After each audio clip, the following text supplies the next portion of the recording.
Hi all, and welcome to the video. In this one I'm going to show you how to make a homemade pop filter.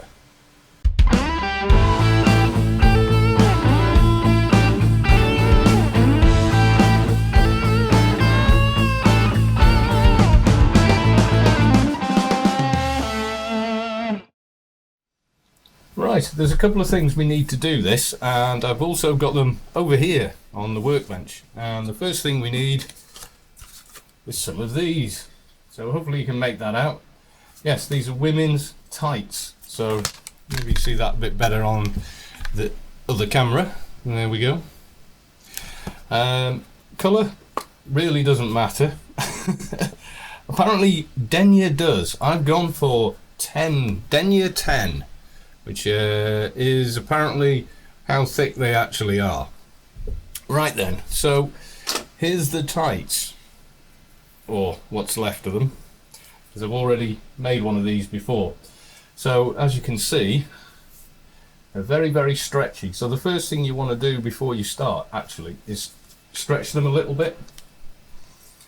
And then you're going to need something sharp to cut with. Now, I would recommend probably scissors for most people. I'm using a actual scalpel because I do a lot of work with them. I'm very respectful of them, so that's why I don't cut myself often. So we cut just at the crotch.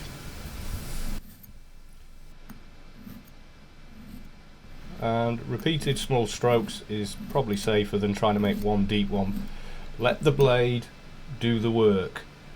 Don't take your eye off it. If it drops, just like a soldering iron, don't try and grab it. You'll end up doing in A&E. You'll be in the emergency room. Always place it out of harm's way when you put it down, or replace the safety cap. Scalpels are what surgeons use to cut you open. They're very good at it, so do respect them. Okay, so we'll stretch out the tights, and we'll also put them on our arm for this portion here, all the way down to the toes, which we don't need either. We're going to make a tube. So, right, okay, now we've done that. One thumb in, like so. I don't know if this is picking up on the second camera. So, there we go. So we've got them. Give them a good stretch, so they're sort of a bit saggier than they were when they started. That's going to make life a little bit easier after. So next, let's cut that again. So we want the toe off, which is a slightly thicker piece. Wouldn't it be hilarious if I cut my finger off, or cut my finger while I'm making a video? No, I'd rather have my fingers than a viral video with a man being an idiot and cutting his finger off. Right, okay, so let's pop that safety on there. So that's the toe off. So effectively now what we're left with is a ring, because I've pulled it up like this. Now you can cut it one of two ways. You can pull it out straight and cut it along here with scissors. You will probably struggle with most scissors to cut these. The material resists being cut. So the way I'm doing it is away from myself with the scalpel. It's cutting it like so. It doesn't need to be absolutely perfect because a lot of this material won't be used.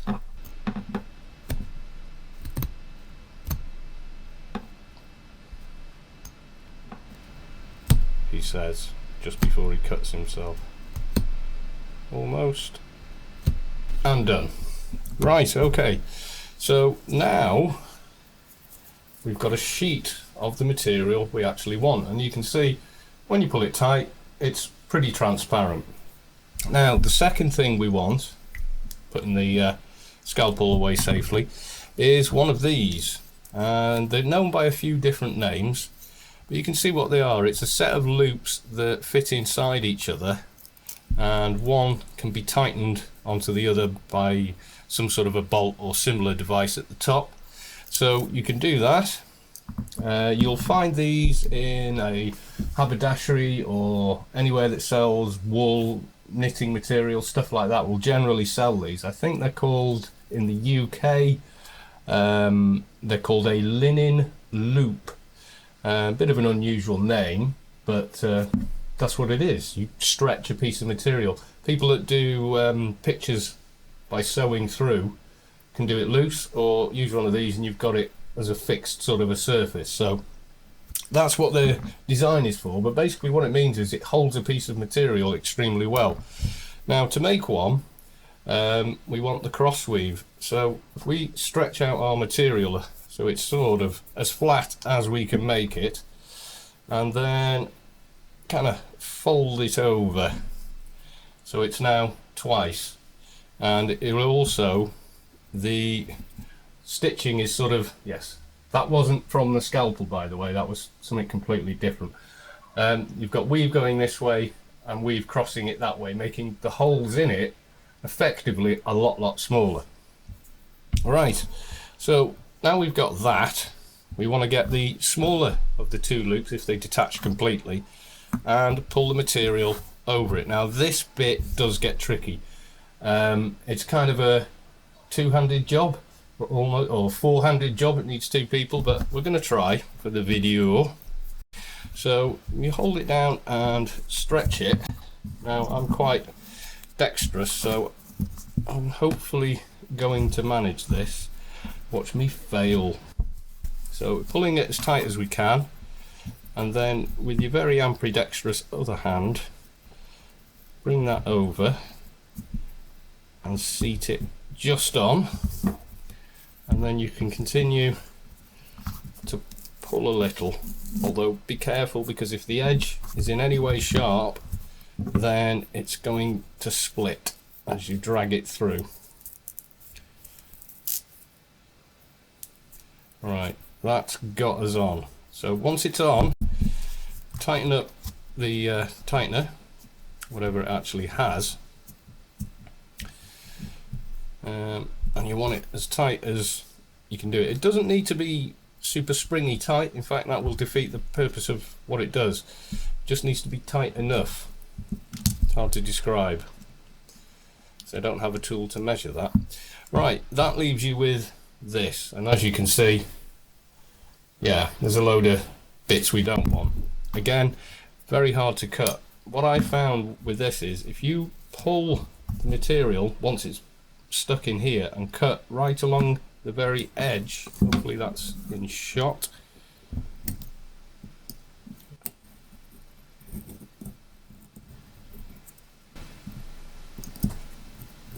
like so, then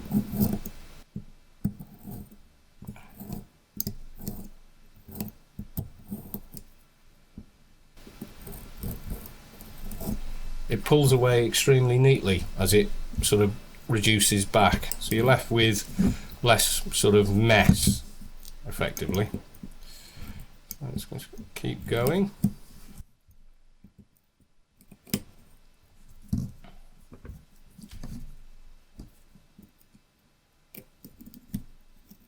Now with two people it's easier, one stretches, one places the ring, and to be honest with you, that's a much better way of doing it.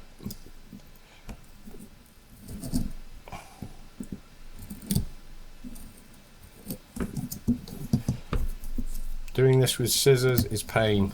The scissors close, but because the material is so fine, they don't in fact cut. So what is a pop filter? Well, what they're designed to do is trap what they call explosives.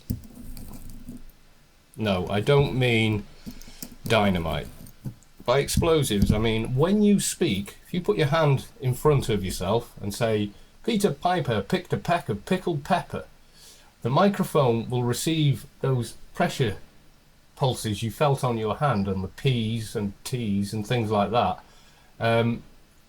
with a lot of energy. When you stood further away, the effect is much less because that explosion of air has dispersed. But when you're up close to a microphone, if you do that to someone's ear, you get the same effect, like, don't spit down my ear. So that's what we mean by an explosive when we're talking audio. So to get round this device, and I've seen people use all sorts of different things. Real pop filters are not particularly expensive, but if you want to save even more money, maybe you've just spent a ton of money on the microphone you've chosen, and some do have built-in pop filters. It's worth bearing in mind, because it will save you hours for recording later on. And the reason for this is you get your file, and we'll do a quick demo once I've got this completed, and I have.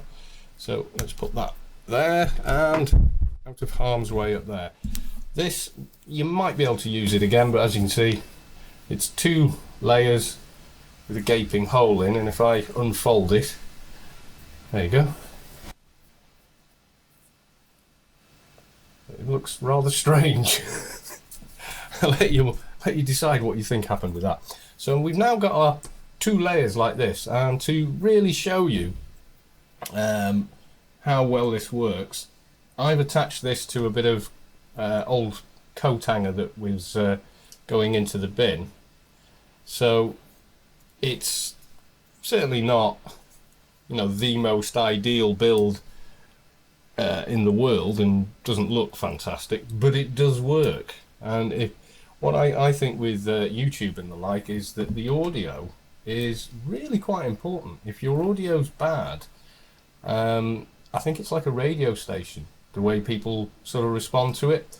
If you've got good quality audio, even though people will stay on your video, even if they sort of click to read an email, because the sound is pleasant and well produced.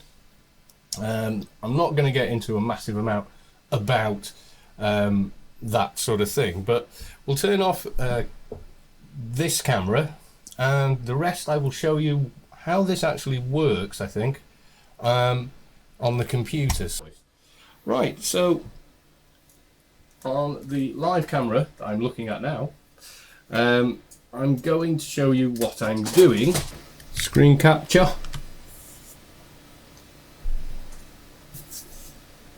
Right, so here's our recording software, and first off I'm going to move the pop filter out the way like so, and let's just going to do this to sync up the 2 sounds. Okay, that will now make it much easier for me later on. Right, so this is a Shure SM57 microphone. I'm going to use, well, this is what I do use. So here's me speaking into the mic, and you get that it's designed to be spoken into or sang into at this sort of range, as you see singers doing it. Now, if we say, I think our level is just a smidge high there. I'll pull that down a little bit. Right. So if I now say, Peter Piper picked a peck of pickled pepper, you can see straight away we're clipping there.